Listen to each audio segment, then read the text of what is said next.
ان الحمد للہ نحمده ونصلی علی رسولہ الکریم اما بعد فاعوذ باللہ السمیع العلیم من الشیطان الرجیم من حمزہ ونفخہ ونفثہ بسم اللہ الرحمن الرحیم۔ سامعین محترم، میت کی تجہیز و تکفین شرعی لحاظ سے فرض ہے۔ صحیح بخاری کی حدیث نمبر 1265 ہے کہ رسول اللہ صلی اللہ علیہ وسلم نے میت کے بارے میں فرمایا، اغسلوہ بماء وسدر وکفنوہ، کہ اس میت کو بیری کے پتے ملے ہوئے پانی کے ساتھ غسل دو اور اس کو کفن دو۔ اور کفن کے بارے میں دوسرا نبی کریم علیہ الصلاۃ والسلام نے یہ وضاحت فرمائی ہے، جیسا کہ صحیح مسلم کی حدیث نمبر 943 ہے کہ رسول اللہ صلی اللہ علیہ وسلم نے فرمایا، اذا کفن احدکم اخاہ فلیحسن کفنہ، کہ جب تم میں سے کوئی اپنے بھائی کو کفن دے تو اسے چاہیے کہ کفن کے لیے اچھا کپڑا استعمال کرے، لہذا اچھے سے اچھا جو ہے وہ کپڑا وہ کفن کے لیے استعمال کرنا چاہیے۔ اور دوسری نبی کریم علیہ الصلاۃ والسلام نے یہ وضاحت فرمائی ہے،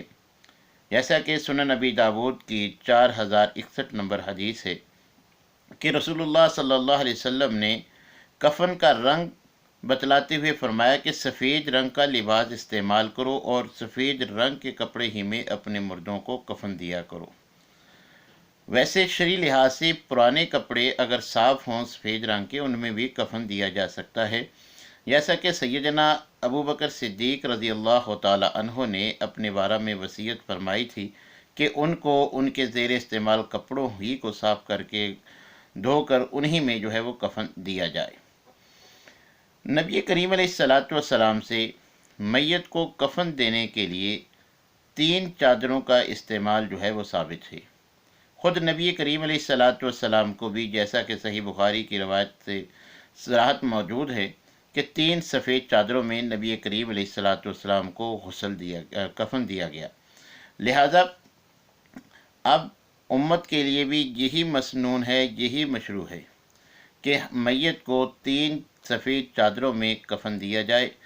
ایک قمیض کی جگہ، دوسری شلوار کی جگہ، اور تیسری بڑی چادر جو دونوں کے اوپر سے جو ہے وہ لپیٹی جائے گی لپیٹنے کے لیے۔ تو 3 چادروں ہی میں مرد کو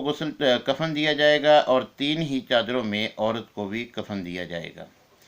مرد و عورت کے کفن میں 3 یا 5 کی تعیین یہ نبی کریم علیہ الصلاۃ والسلام یا صحابہ سے ثابت نہیں ہے۔ سنن نبی داود کی جس روایت میں عورت کے لیے 5 کپڑوں کے استعمال کا ذکر ہے، اس کی سند سخت ضعیف ہے، لہٰذا صحیح سند کے ساتھ مرد و عورت کے کفن کی کپڑوں کی تعداد جو ہے مختلف ہونا یہ نبی صلی اللہ علیہ وسلم سے ثابت نہیں ہے۔ خود نبی کریم علیہ الصلاۃ والسلام کو 3 سفید چادروں میں کفن دیا گیا، مرد و عورت کو بھی، ہر مسلمان مرد و عورت کو بھی 3 چادریں ہی کفن کے لیے استعمال کرنی چاہیے، کیونکہ سنت کا یہی تقاضا ہے کہ ہم سنت کے مطابق جیسے نبی صلی اللہ علیہ وسلم اور صحابہ کرام کا طریقہ تھا اسی کو فالو کریں۔ اور نبی کریم علیہ الصلاۃ والسلام سے محرم جو حالت احرام میں وفات پا جائے، اس کے بارے میں نبی کریم علیہ الصلاۃ والسلام نے صراحت فرمائی ہے، جیسا کہ صحیح بخاری کی حدیث نمبر 1851 ہے۔ نبی کریم علیہ الصلاۃ والسلام نے فرمایا کہ محرم جو حالت احرام میں فوت ہو گیا، اس کو احرام ہی کی دونوں چادروں میں کفن دیا جائے گا، اور اس کے لیے عام میت کی طرح خوشبو کا استعمال بھی نہیں کیا جائے گا، اور اس کا سر اور چہرہ جو ہے وہ بھی ننگا رکھا جائے گا۔ ایسے ہی شہید کے بارے میں بھی صحیح احادیث میں صراحت موجود ہے کہ شہید کے جو لباس زیب تن ہو اسی میں اس کو جو ہے وہ کفن دیا جائے گا، اس کو مزید کفن دینے کی ضرورت نہیں ہے۔ تو نبی کریم علیہ الصلاۃ والسلام سے جو طریقہ ثابت ہے ہمیں اسی طریقے کو فالو کرنا چاہیے، اسی میں ہماری دنیاوی بہتری ہے اور اسی میں ہماری اخروی کامیابی ہے۔ اللہ تبارک و تعالیٰ سے دعا ہے کہ اللہ تعالیٰ ہمیں ہر معاملہ میں کتاب و سنت کی اتباع کرنے کی توفیق عنایت فرمائے۔ وآخر دعوانا الحمد للہ رب العالمین۔